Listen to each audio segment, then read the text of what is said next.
repassar um pouco da história do jornalista Vladimir Herzog, preso pela ditadura militar, torturado e morto nas dependências do DOI-CODE em São Paulo no dia 25 de outubro de 1975. O livro As Duas Guerras, de Vlado Herzog, que conta essa história, faturou o prêmio Jabuti na categoria reportagem. Nós vamos ouvir o jornalista Audálio Dantas, ex-presidente do Sindicato dos Jornalistas e autor da obra. Audálio, boa tarde. Parabéns pelo prêmio. Obrigado. Ele também é uma forma de repassar essa história? Eu tenho dito, e isso não é nenhuma falsa modéstia, que esse prêmio é mais uma vitória das lutas democráticas do Brasil, porque ele reconstitui um episódio que foi ponto de partida para a resistência da sociedade à violência da ditadura. O assassinato do Vlado Herzog levou a várias consequências que terminaram com o fim da ditadura. Leva à abertura política. É a abertura política. Ele leva ao processo, o governo Geisel, né? O penúltimo governo militar, aquela coisa do fazer o bolo crescer para repartir e borracha na imprensa. Bom, o que havia naquele momento era um embate, uma guerra interna da ditadura militar. Havia o grupo do general Geisel contra o grupo do general Silvio Frota, que era o ministro da guerra, e contra o comandante do 2º Exército em São Paulo, que se debatiam porque o primeiro achava que devia dar um alívio na ditadura, não era para acabar com a ditadura. E o segundo achava que não. Tinha o grupo dele que se opunha. E nesse embate entraram os jornalistas. Antes do Vlado Herzog, em São Paulo, foram sequestrados 11 jornalistas. Ele foi o 12º e não voltou do DOI-CODE, onde se apresentou no dia 25 de outubro. A Adriana citou para você, Audálio, que a ideia é repassar a história. O seu livro repassa um pouco dessa história. Reconstitui um pouco dessa história. No entanto, aquele governo Geisel, ele já não começa com uma certa flexibilização do ponto de vista do Ministério da Justiça, tendo em vista o papel do Alfredinho Buzaide em governos anteriores? Não, o general Geisel, como eu disse, não era nenhum democrata. Sim. Mas ele estava querendo defender uma coisa que para os militares é muito importante, o princípio da hierarquia. Os militares que se opunham a proposta de abertura política, eles, na verdade, se opunham ao presidente da República, que era o comandante das Forças Armadas. E o Geisel se tocou com isso. Ou seja, já existiu presságio. Sem dúvida. Balão de ensaio para um movimento que culminaria com a abertura. E foi isso que levou a essa guerra interna que custou a vida do Vlado.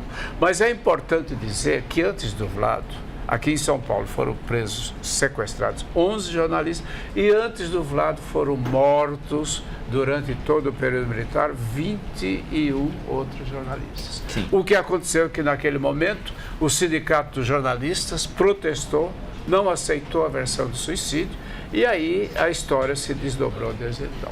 Esses 21 jornalistas mortos durante o regime militar, eles estão na contracapa do jornal Unidade, o jornal do Sindicato dos Jornalistas Profissionais do Estado de São Paulo, na edição deste mês. Se você é jornalista, se você tem interesse em saber mais sobre o assunto, a última página tem inclusive um mosaico de fotos com jornalistas que perderam a vida no regime militar. Audálio, você ganhou também o prêmio Juca Pato da União Brasileira dos Escritores como intelectual do ano pelo seu livro As Duas Guerras do Vlado. Nós vamos mostrar a capa do livro já.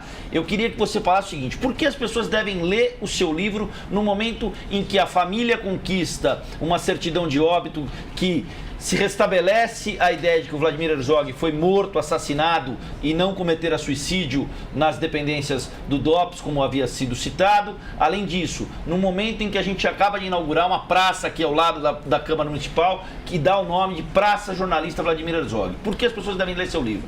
Bom, a minha intenção ao escrever esse livro, aliás, é um livro que demorou muito a ser escrito, porque eu tinha as minhas próprias dúvidas a respeito, mas ao mesmo tempo eu considerava que esse livro era uma dívida que eu tinha. E acho que é uma reconstituição daquele episódio episódio que tem um significado muito importante na história recente do país. Olha a capa. Ah, tá aí. Então eu conto não apenas o episódio, como faço um pouco de biografia ao contar a história do Vlado, desde a sua fuga dos nazistas na Europa e a sua morte pelos nazistas brasileiros. Por que você acha que era uma dívida? Porque eu sendo presidente do Sindicato dos Jornalistas naquela ocasião, eu vivi intensamente todo esse episódio. Então, desde o início, eu achava que devia escrever essa história, mas não tinha coragem de escrever, porque, inclusive, temendo o meu emocional, o meu envolvimento, tudo isso que poderia interferir na verdade dos fatos.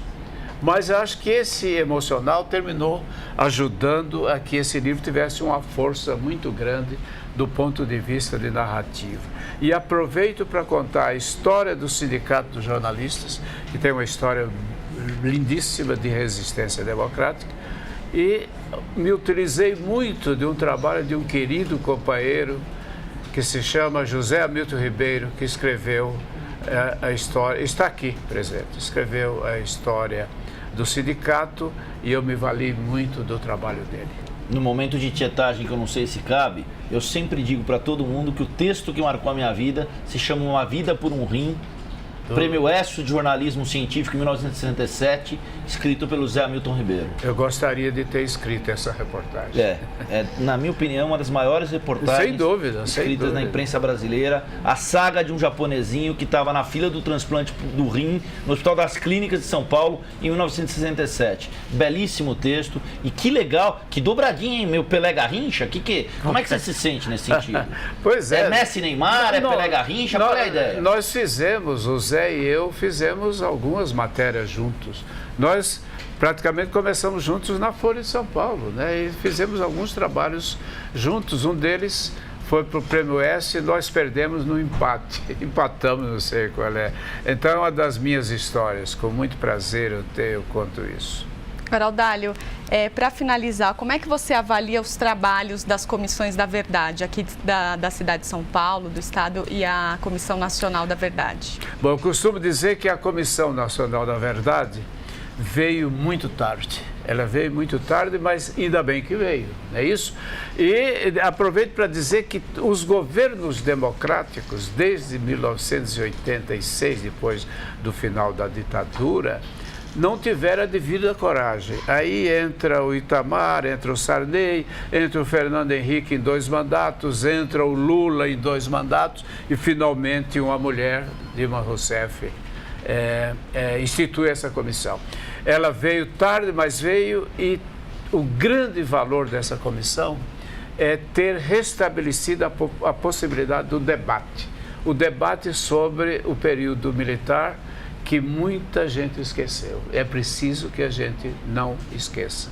E as comissões que surgiram, inclusive a dos jornalistas, que eu presido, a Comissão Nacional dos Jornalistas, depois a da Câmara Municipal, da Assembleia, da Universidade, enfim, tudo isso é a multiplicação dessa oportunidade de se rever essa nossa história, se contar a verdade dessa história que muito nos envergonha.